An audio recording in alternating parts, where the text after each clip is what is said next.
Bueno, arranquemos con uno de los pilares de la electrónica y la electricidad, la ley de Ohm. A ver, sé que puede sonar a clase de física, pero créanme, esta ley es la razón por la que todos nuestros aparatos funcionan como deben. Entenderla es clave para entender todo el mundo eléctrico que nos rodea.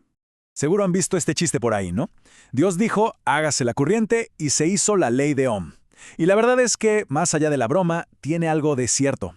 Esta ley vino a poner orden en un universo que parecía súper caótico, el de la electricidad. Es como la regla de oro que tres magnitudes siempre obedecen. Entonces, podríamos pensar en la ley de Ohm como, no sé, como la regla secreta o el manual de instrucciones de la electricidad. Y para entender bien esa regla, primero hay que conocer un poco su historia y, claro, a sus protagonistas. Imagínense, a principios del siglo XIX, la electricidad era casi magia, un campo lleno de experimentos sin muchas reglas claras. Pero todo cambió en 1827. Fue cuando el físico alemán Georg Simon Ohm publicó su trabajo y por primera vez estableció una relación matemática súper clara. Y ojo, que al principio no le hicieron mucho caso, pero hoy es la base de toda la electrónica moderna. Ok, para entender la ley, tenemos que presentar a los tres personajes principales de esta historia: el voltaje, la corriente y la resistencia. Y la mejor forma de que nos quede claro es con una analogía que todos conocemos: una simple manguera de agua.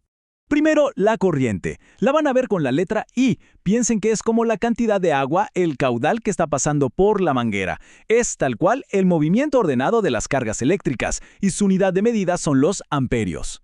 Luego tenemos al voltaje, la letra V. A ver, si la corriente era el agua, el voltaje es la presión. Es esa fuerza que empuja el agua para que se mueva. Es el empuje, la diferencia de potencial que impulsa las cargas, y se mide, como se imaginan, en voltios. Y por último, la resistencia, la R. Siguiendo con la manguera, la resistencia sería como si nosotros apretáramos la manguera con el dedo o le pusiéramos una boquilla más estrecha. Es justo eso, la oposición al paso de la corriente, lo que la frena o la regula, y se mide en ohmios, claro, en honor a George Ohm. Entonces, ¿cuál es el punto clave de todo esto? Fácil. Si tenemos una baja resistencia, la corriente fluye sin problemas, como en una tubería bien ancha. Pero con una alta resistencia, ahí se complica el flujo. Es como tratar de tomarse un licuado espeso con un popote súper delgadito. Cuesta, ¿no? Y aquí, justo aquí, es donde todo encaja. La ley de Ohm nos revela que estas tres cosas no andan por su cuenta. Para nada. Siempre, pero siempre, siguen esta fórmula tan simple y elegante. Voltaje es igual a corriente por resistencia. ¿Qué significa esto? Que si conoces dos de los valores, siempre puedes saber el tercero. Es la regla de oro de la electricidad. Bueno, y hablando de resistencia, este concepto nos lleva de la mano a una clasificación súper importante de los materiales. Básicamente es como ver las dos caras de una moneda, los que dejan pasar la electricidad y los que, la bloquean.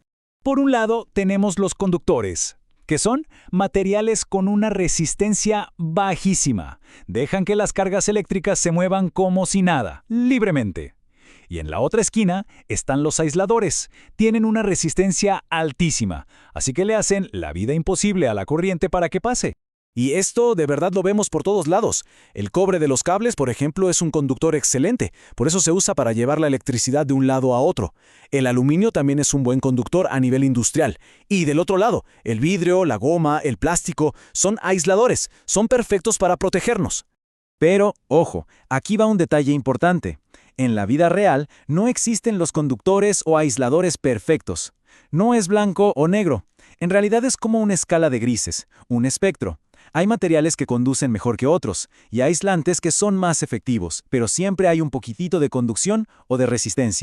A ver, la ley de Ohm es fundamental, de eso no hay duda, pero, como pasa con las buenas reglas, siempre hay excepciones o, digamos, matices. Hay situaciones y materiales donde la cosa no es tan sencilla, no es tan lineal. A estos se les llama materiales no óhmicos. ¿Qué quiere decir eso? Que su resistencia no es un valor fijo, sino que cambia. Puede cambiar con el voltaje o con la temperatura. Por ejemplo, los diodos, que son como una puerta que solo deja pasar la corriente en un sentido. O piensen en más viejas bombillas, las incandescentes, donde el filamento se calentaba tanto que su resistencia subía un montón. Y ya que estamos en lo práctico, hablando de componentes como las resistencias, les va un dato súper útil si alguna vez se meten con la electrónica. Las resistencias que se compran usan unas banditas de colores para decirte su valor. Hay una frase para acordarse del orden de los números del 0 al 9. No me robe nada, amigo, vengo a venderle gallina blanca. La primera letra de cada palabra te da el color en la secuencia: negro, marrón, rojo y así. Es un truco genial para leer el valor en ohmios sin complicarse la vida. Muy bien, ya vimos la historia, la física, los detalles, pero vamos a lo importante. ¿Por qué nos debería importar todo esto en el día a día? O sea, ¿cómo pasamos de una fórmula en un papel al enchufe que tenemos en la pared? Pues miren, su utilidad es gigante y se basa en 3 pilares clave. Primero, el diseño de circuitos. La ley de Ohm es el plano maestro para construir cualquier cosa, desde un juguete simple hasta el último smartphone. Segundo, el diagnóstico de fallas. Cuando algo no funciona, los técnicos miden la resistencia para ver dónde está el problema. Y tercero, y quizás lo más importante para todos nosotros, la seguridad eléctrica. Exacto. Entender el concepto de resistencia es lo que permite crear un buen aislamiento. Ese plástico que recubre los cables, bueno, tiene una resistencia altísima para que la corriente no se escape. Esto es, literal, lo que nos salva de choques eléctricos y hasta de incendios en casa. Al final del día, y esto lo resume todo, la ley de Ohm es muchísimo más que una simple fórmula en un libro. Es el puente que une la teoría de la física con la tecnología que usamos cada segundo, y sobre todo con la seguridad que damos por sentada en nuestra vida.